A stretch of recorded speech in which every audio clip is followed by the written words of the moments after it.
When my daughter took her first step, Mom laughed. Doesn't matter. Your brother's son will always be the true heir. Everyone clapped.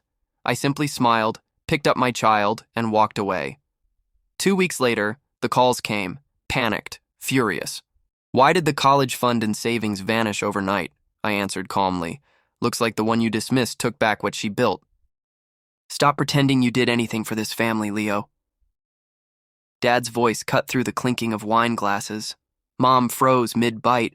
My sister Grace rolled her eyes, and my brother Nathan just smirked over his steak. I didn't answer.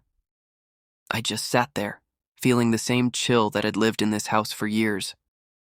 Dad slammed his glass down, red wine bleeding across the white tablecloth. You think we don't know what you're doing behind our backs? I stared at him. You might need to be more specific, Dad. You've accused me of everything except arson. He leaned in, eyes sharp. Don't test me, boy. You've always been ungrateful. After everything we gave you, after everything you took, I said quietly. The room went still. Grace looked at me like I'd spoken in a foreign language. Then she laughed, brittle and high.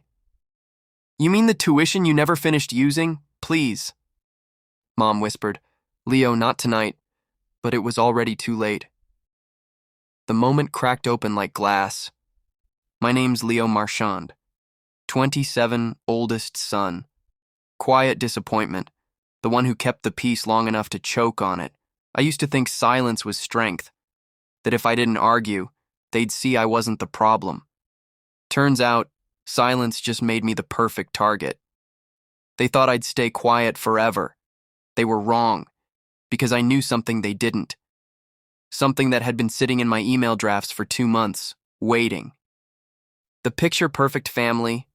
We looked perfect on paper. Dad, a corporate lawyer with a reputation for being impossible to beat.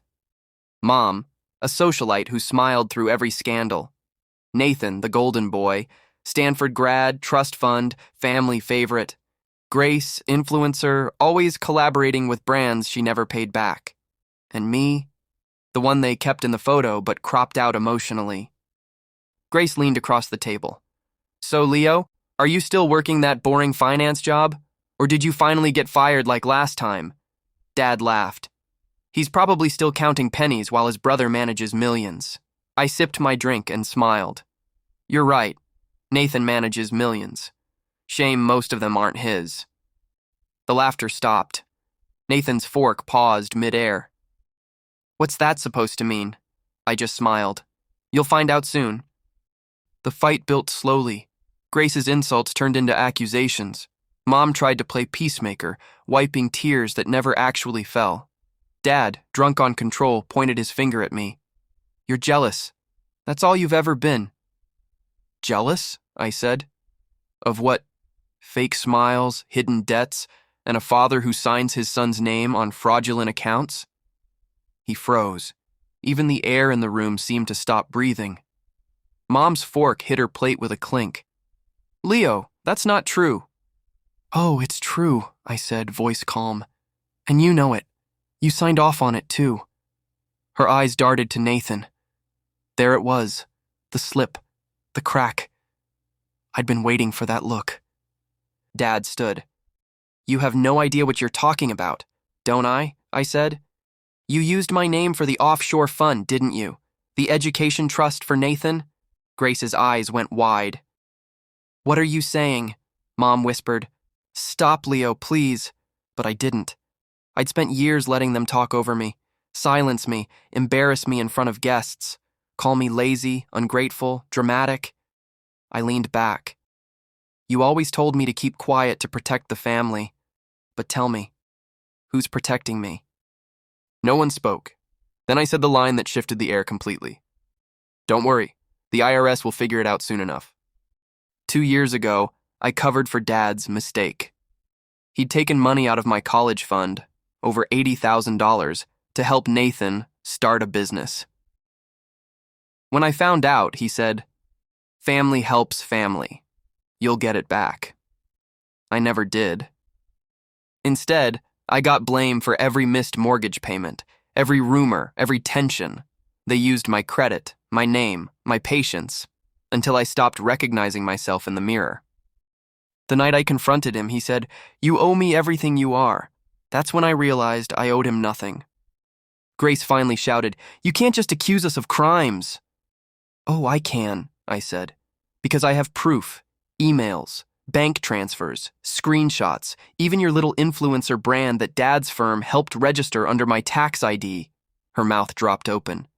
"That's not true." I tilted my head. "Then why did the payment for your fake sponsorships hit my account last year?" Mom's hands trembled. "Leo, please don't ruin this family." I met her eyes. "You ruined it when you taught me to stay quiet." Dad's voice cracked like thunder. "You think you're better than us?" "No," I said. "Just different."